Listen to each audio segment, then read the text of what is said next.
Ano ang ibig sabihin ng kumukurap-kurap na pulang ilaw trapiko? A. Ipagpatuloy ang pagmamaneho, sira ang ilaw trapiko. B. Huminto at magpatuloy lamang kung ligtas. C. Maingat na magpatuloy. Ang tamang sagot ay letter B. Huminto at magpatuloy lamang kung ligtas. Ito ay isa sa mga kinakailangan sa pagkabit ng fog lamp ng motorsiklo. A. Kailangang ikabit kasama ng switch ng headlamp. B. Hiwalay na switch sa headlamp. C. Kailangang ikabit kasama ng tail lamp. Ang tamang sagot ay letter B. Hiwalay na switch sa headlamp. Pinapayagan ang isang bata na sumakay sa motorsiklo sa mga pampublikong kalsada na may marami at mabilis na mga sasakyan kung saan ang limitasyon ng bilis ay higit sa 60 kph kung A. Ang braso ng bata ay kayang abutin at hawakan ang baywang ng driver. B. Ang batang pasahero ay kayang abutin ang balikat ng driver. C. Ang bata ay kayang abutin ang tuhod ng driver. Ang tamang sagot ay letter A. Ang braso ng bata ay kayang abutin at hawakan ang baywang ng driver. Ang isang lubos na katwiran kung saan ang isang bata ay maaaring sumakay ng motorsiklo bilang isang pasahero ay A. Kung ang paa ng bata ay komportableng nakaapak sa footpeg ng motorsiklo. B. Kung ang batang nakasakay ay nagmamadaling makarating sa paaralan. C. Kung ang batang nakasakay ay may pahintulot ng magulang. Ang tamang sagot ay letter A. Kung ang paa ng bata ay komportableng nakaapak sa footpeg ng motorsiklo. Alin sa sumusunod ang nangangahulugang, bawal pumasok ang mga sasakyang demotor?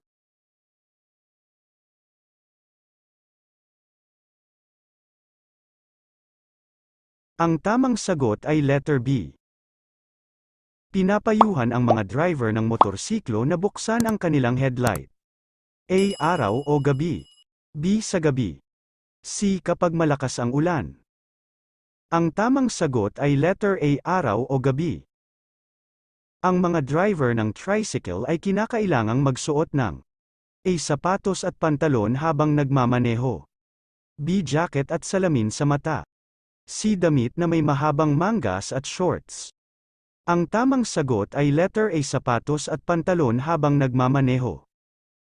Ang tamang pagsuri sa dami ng langis ay kung kailan A. Nakatayo ang motor. B. Ang motorsiklo ay nakatayo sa gilid ng lalagyan ng langis. C. Ang motorsiklo ay nakatayo sa tabi ng lalagyan ng langis. Ang tamang sagot ay letter A. Nakatayo ang motor. Ano ang dapat na maximum na timbang ng iyong motorsiklo? A. 2 beses na bigat ng aking katawan. B. 3 beses na bigat ng aking katawan. C. 4 na beses na bigat ng aking katawan. Ang tamang sagot ay letter B. 3 beses na bigat ng aking katawan. Ano ang dapat mong gawin kung nais mo mag-overtake sa sasakyan sa iyong harapan ngunit hindi ka sigurado kung ligtas ito? A. Huwag mag-overtake kung nag-aalinlanan. B. Sundin ang isa pang sasakyan na nag-overtake. C. Bilisan ang iyong takbo pero magpailaw ng iyong headlight sa mga paparating na sasakyan. Ang tamang sagot ay letter A. Huwag mag-overtake kung nag-aalinlanan. Alin sa mga sumusunod ang nakalarawan? A. Ilog. B. Matarik ang kalsada. C. Sirang kalsada. Ang tamang sagot ay letter A. Ilog. Saang bahagi ng kalsada dapat magmaneho kung may sinusundan na taxi?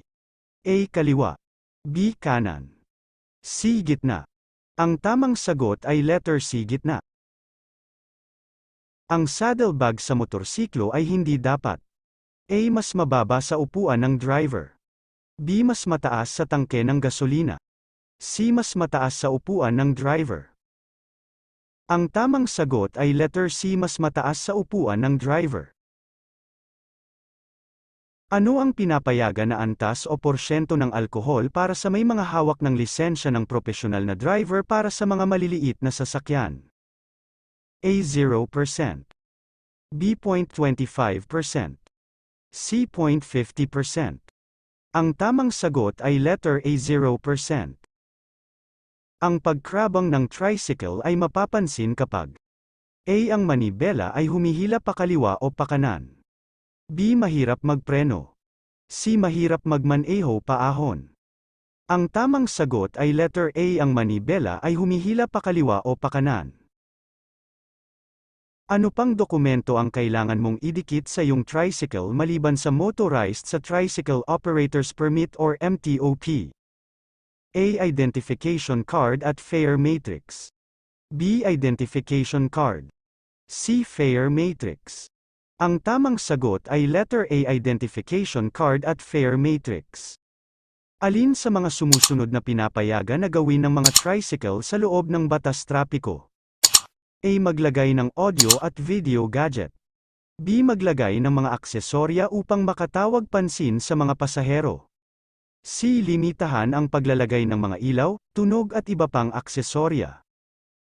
Ang tamang sagot ay letter C. Limitahan ang paglalagay ng mga ilaw, tunog at iba pang aksesorya.